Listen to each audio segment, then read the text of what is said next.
اور پھر اللہ نے وعدہ کیا وَلَلْآخِرَةُ خَيْرٌ لَكَ مِنَ الْأُولَىٰ کہ اے نبی یہ دنیا تو ہے ہی آپ کے لیے بہت بہتر، لیکن یہ کہ آخرت اس سے بھی بہتر ہوگی آپ کے لیے۔ تو اس دنیا کے جو غم ہیں، اس دنیا میں جو ٹیسٹ اینڈ ٹرائلز ہیں، وہ کہیں آپ لوگوں کو اس غم میں نہ ڈال دیں کہ میری زندگی میں اتنے پرابلمز کیوں ہیں، کیونکہ یہ دنیا کی زندگی تو ہے ہی بہت ٹیمپرری۔ اصل میں آخرت کی زندگی ہے، وہاں پہ آپ کا ریوارڈ جمع ہو رہا ہے، اور پتہ نہیں اللہ کے نبی کو تو اللہ نے کتنا دینا ہے۔ دیکھیں انا اعطیناک کل کوثر، جب یہ صورت نازل ہوئی تھی تو اللہ کے نبی بہت خوش تھے، اور صحابہ نے خوشی کی وجہ پوچھی تو اللہ کے نبی صلی اللہ علیہ وسلم نے کہا کہ اللہ تعالیٰ نے مجھے آج بہت بڑی خوشخبری سنائی کہ اللہ نے مجھے الکوثر دینا، اور اس سے میں اپنے امتیوں کو پانی بھی پلاؤں گا۔ تو یہ بہت بڑا سٹیٹس ہے، اور مقام محمود آپ کی سوچ ہے وہ کتنا بڑا سٹیٹس ہے اللہ کے ہاں، کہ نبی صلی اللہ علیہ وسلم جو ہے وہ کتنا قریب ہوں گے اللہ تعالیٰ کے جنت الفردوس میں۔ تو اس لیے مومن کے لیے دیر از آلویز ہوپ۔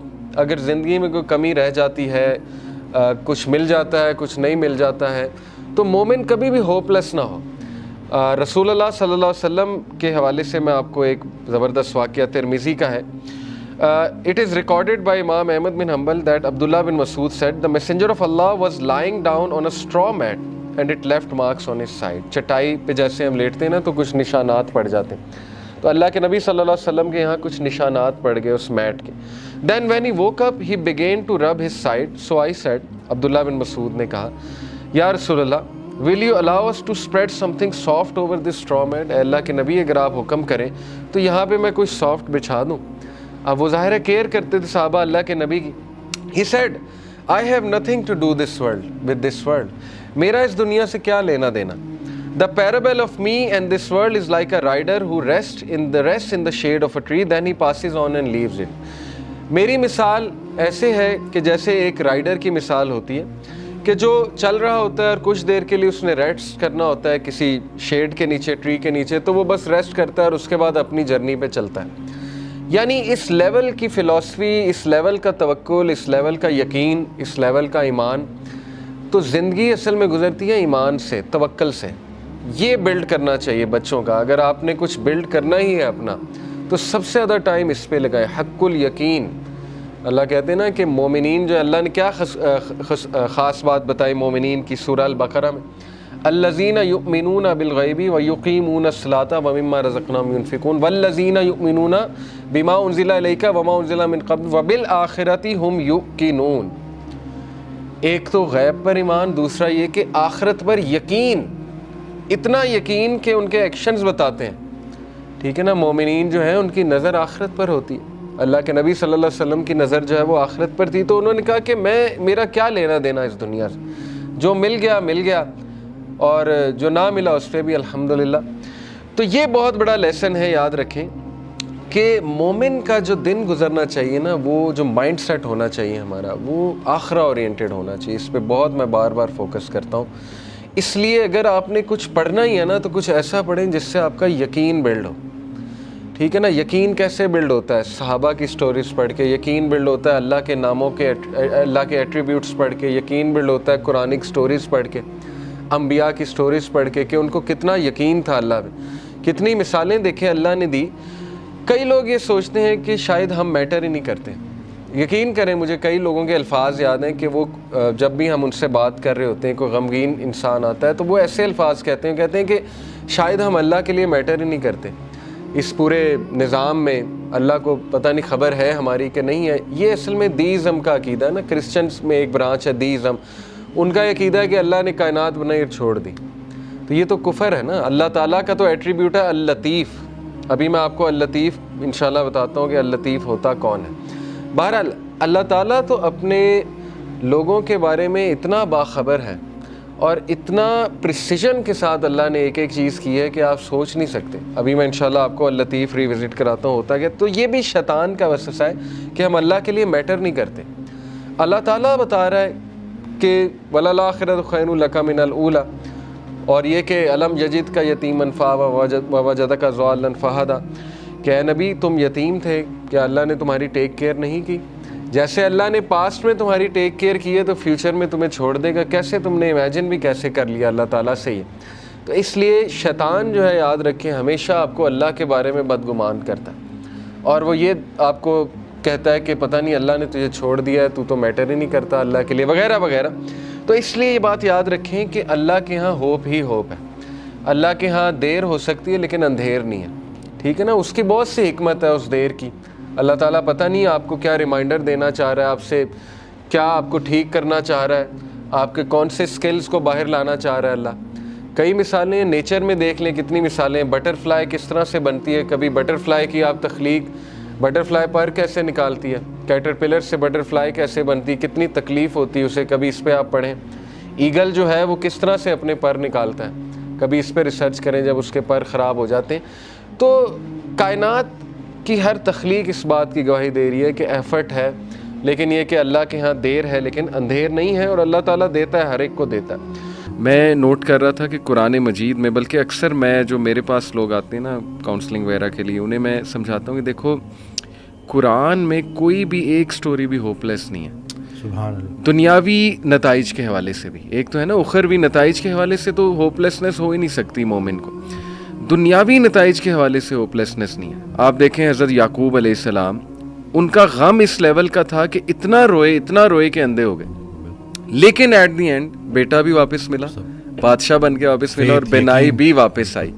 حضرت ایوب کا میں تفسیر پڑھا تھا اکثر بھی, سورہ انبیاء میں کافی انبیاء کو اللہ تعالیٰ نے ڈسکس کیا ہے, اسماعیل علیہ السلام, ذوالکفل, سلیمان, داؤد, سب کے بارے میں نا. پھر اللہ کہتے ہیں کل من الصابرین, all of them were patient, اور اللہ تعالیٰ نے ان پہ رحمت کی. بہرحال تفسیر میں پڑھ رہا تھا کہ ایوب علیہ السلام کو اللہ نے بہت پین سے گزارا, یعنی وہ رو پڑے, اور انہوں نے کہا کہ ندا لگائی جب انہوں نے کہ انی مسنی الضر وانت ارحم الراحمین, کہ اے میرے رب تکلیف نے مجھے چھو لیا ہے اور تو بے شک تمام رحم کرنے والوں میں سے رحم کرنے والا ہے. تو لکھا ہوتا ہے تفسیر میں کہ the reason اللہ تعالیٰ made him go through all this tough time was to tell everyone کہ میں اپنے پیاروں کو تکلیف سے گزارتا ہوں. یہ نہ سمجھنا کہ میں تم سے ہیٹ کرتا ہوں یا میں جو ہے وہ کوئی تمہیں پنش کر رہا ہوں, کیونکہ دیکھو اگر ایوب گزر سکتے ہیں اور انبیاء گزر سکتے ہیں تو مے بی اس میں کوئی بہت بڑی حکمت ہے, پین میں, غم میں.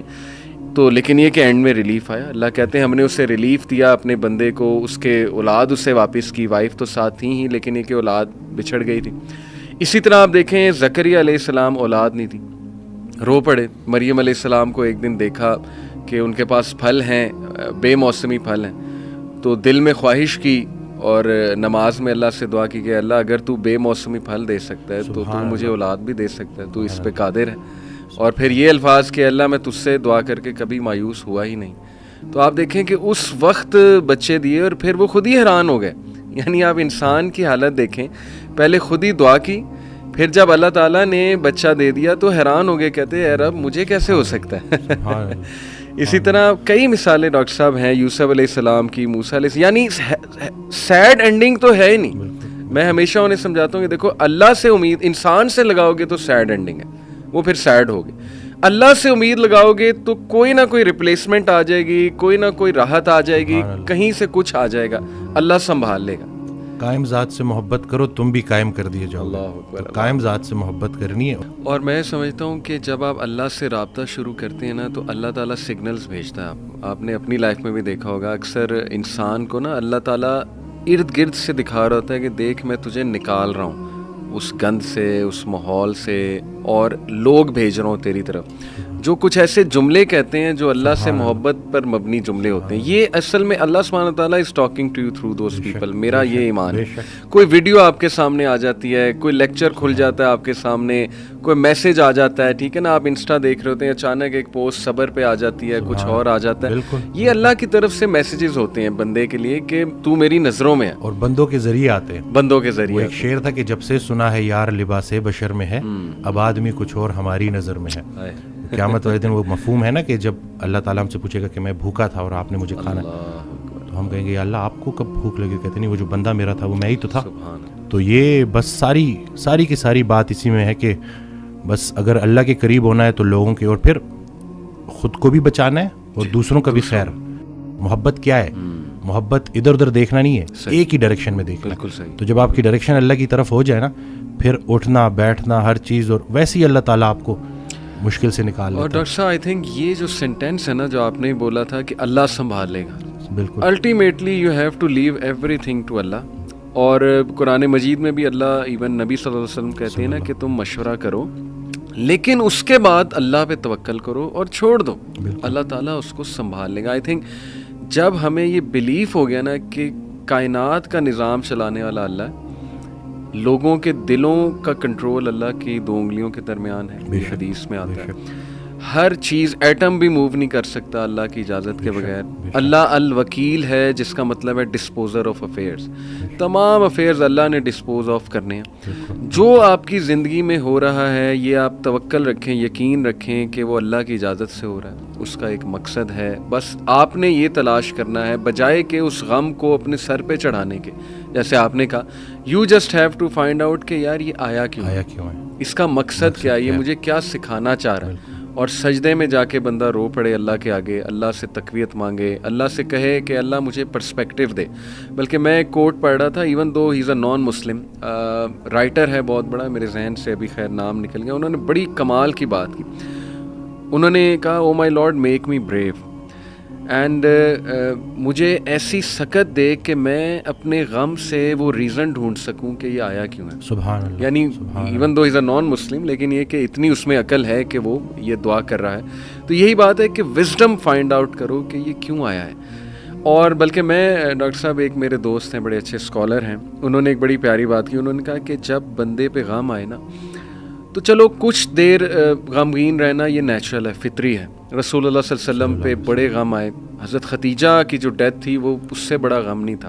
دا most smiling face did not smile for months, تو اٹس نیچرل اوکے. لیکن وہ رک نہیں گئے, ایسا نہیں تھا کہ وہ آئسولیشن میں چلے گئے, یا ایسا نہیں تھا کہ سارے کام ٹھپ ہو گئے. کیونکہ میرے دوست نے کہا کہ دیکھو جب ہم ٹھپ ہو جاتے ہیں نا یہ پیسو شکوہ ہے اللہ سے. اتنی تو ہمت نہیں زبانی رب سے شکایت کریں, لیکن یہ کہ ہم ٹھپ ہو کے دکھاتے ہیں کہ جی بس میں تو راضی نہیں آپ کی رضا میں, انڈائریکٹلی تو ہم یہی کہہ رہے ہیں. انہوں نے کہا جو لوگ غم میں کھڑے ہو جاتے ہیں نا ان کا دل نہیں کر رہا صبح اٹھنے کا, بستر پہ پڑے رہتے ہیں. آئی ایم شیور آپ بھی ایسی کنڈیشن سے گزرے ہیں کہ اٹھنے کا دل ہی نہیں کرتا, ہمت ہی نہیں کہ جی بندے کا دل کرتا ہے میں سویا رہوں, ریالٹی میں آؤں ہی نہ, مطلب ریالٹی سو بیڈ. لیکن اس وقت جو اٹھ جاتا ہے نا یقین کریں, جو ہمت پکڑتا ہے اللہ کا نام لیتا ہے, آئی تھنک یہ اللہ کو وہ یہ میسج دے رہا ہے کہ اللہ میں راضی ہوں, راضی ہوں, بالکل. بس اب آپ چلائیں مجھے. اور صبر بھی, بلکہ میرے پاس پیشنٹ آئے تو میں ان کی میں نے کہا آپ نے صبر کرنا ہے, تو کہتے کر رہا ہوں نا. میں نے کہا کہ صبر تو ایسے کرنا ہے کہ دوسرا بندہ اپنی پریشانی بھول جائے. صبر ایسے آپ نے ڈیفائن کرنا ہے کہ دوسرا آپ کے پاس آئے اور آپ, کیونکہ یہی صبر ہے. بالکل ایسے. اب آپ کو میں دیکھ رہا ہوں آپ نے اپنے آپ کو چور چور کر دیا. اور باقی ایک اور بات کہ اپنے آنسوؤں کو لوگوں کے سامنے رائیگاں مت کرنا, کیونکہ ان آنسوؤں کی خریدار رحمت پروردگار ہے. تو ان کے سامنے بہاؤ اور پھر دیکھو کہ کیا ہوتا ہے. اور باقی ایک کویسچن بہت سارے لوگ نا مجھ سے کرتے ہیں انگزائٹی سے ریلیٹڈ کہ ہمیں لگتا ہے کہ ہمارے بعد ہمارے بیوی بچوں کا کیا ہوگا. تو میں یہ کہتا ہوں کہ حضرت کہتے ہیں آڈیو میں کہ جو انسان یہ سوچتا ہے کہ اس کے مرنے کے بعد اس کی بیوی بچوں کا کیا ہوگا, اس کا ایمان نامکمل ہے. اس نے پالنے والے کی پالنے والی صفت پہ ایمان ہی نہیں لایا. اللہ, جن کے لیے پوری کائنات بنائی ان کو یتیمی اور غریبی سے گزارا, ان کو ماں باپ نہیں دیے, آپ کو دے دیے. ہم شکر کے مقام کو گلے میں کنورٹ کر دیتے ہیں. صحت بھی ہے, زندگی بھی ہے, اور کب تک ہے کوئی نہیں جانتا, اور جب تک ہے وہ کوئی چینج نہیں کر سکتا. تو پھر ابھی کیوں پریشانی لیتے ہیں؟ کیا ان بچوں کو ہم پال رہے ہیں؟ صحیح بات. کیا ہم خود کو پال رہے ہیں؟ کیا ہم اس قابل ہیں؟ بے شک. قد پہ حد کا پہرا, صحت پہ بیماری کا پہرا, اور اتنے پہروں میں پیدا کیا ہوا انسان چاہتا کیا ہے؟ آزادی. تو یہ کر کے دیکھ لیں. صحیح بات. ڈاکٹر صاحب جسٹ ٹو وائنڈ اپ, کیونکہ ہمارا یوتھ کے ریلیٹڈ کام ہے, تو آپ نے کل میری آپ سے بات ہو رہی تھی, آپ نے ایک بڑی آئی اوپننگ بات کی. آپ نے کہا کہ ہم نہ ہی مینٹلی, نہ ہی فزیکلی, نہ ہی اسپرچولی اپنی یوتھ پہ کام کر رہے ہیں, اور ہم ایک بہت کمزور جنریشن چھوڑ کر جا رہے ہیں. تو what is your message for the youth in particular, کیونکہ مینٹلی بھی, ایموشنلی بھی, فزیکلی بھی, آپ کی بات ٹھیک ہے, ہم ایک کوئی طاقتور جنریشن نہیں چھوڑ کے جا رہے. دیکھیں اصل میں بہت چیلنجنگ ہے, لیکن ان بچوں کو یہ سمجھنا ہوگا کہ ابھی چونکہ عمر ایسی ہوتی ہے. اس دن بھی ایک کوئی ہارٹ بریک ہو گیا تھا تو پراپر نہ صحیح ڈپریشن میں, تو میں نے اس کو کہا کہ ہر اس انسان کا شکریہ جس نے میری آنکھوں کو آنسو دیے, یہ آنسو مجھے اللہ کے پاس لے گئے. اس انسان کا سب سے بڑا تحفہ یہ جدائی ہے جو تجھے اللہ کے پاس لے کے جائے گی. لوگ کیا کرتے ہیں, یہ جو غیر اسلامی تعلقات, اسی طرح سے غیر شرعی چیزیں, یقین جانیں آپ جتنی مرضی دیکھ لیں سکون نہیں ملے گا آپ کو. اور یہی جو آپ کی گروئنگ ایج ہے نا, اس میں آپ کے ہارمونز بھی آن پوائنٹ بہترین ہیں. اسی عمر میں آپ نے اسپورٹس میں انڈلج ہونا ہے, آپ نے پراپر طریقے سے ڈائٹ کا خیال رکھنا ہے, اور سب سے بڑھ کر یہی لرننگ ایج ہے, اس میں آپ نے سیکھنا ہے. اور جیسے جیسے آپ ایک قدم بڑھائیں گے اللہ کئی گنا زیادہ آپ کے قریب آتا جائے گا. اور یہ ٹرائیڈ اینڈ ٹیسٹڈ چیزیں, مجھے یہ بچپن میں سکھایا گیا تھا کہ صرف شہرت, دولت اور یہی چیزیں ہوں گی تو بس یہی سب کچھ ہے, کیونکہ ہم ادھر ادھر یہی دیکھ رہے ہیں. لیکن سب کچھ ہوتے ہوئے بھی انتہائی بڑا خلا تھا جو پورا نہیں ہو رہا تھا. تو ہم تو چلیں, وہ کہتے ہیں اگر سیدھی طریقے سے اللہ کے راستے پہ نہیں آتے تو اللہ گھما کے لے کے آئے گا. تو ہمیں تو بہت سی چیزوں سے آپ نہیں گزریں گے انشاءاللہ ان چیزوں سے. آپ کے پاس یوٹیوب پہ کانٹینٹ موجود ہے جو خالصتاً اللہ کی رضا کے لیے لوگ بنا رہے ہیں. ہمارا جو وقت تھا, دور تھا, اس میں ٹھیک ہے ہمیں شاید اس طرح سے توجہ نہیں دی گئی, لیکن اب آپ کے پاس آپشنز ہیں اور آپ پراپر طریقے سے جو صحیح, دیکھیں دنیا چلی گئی تو چلی گئی.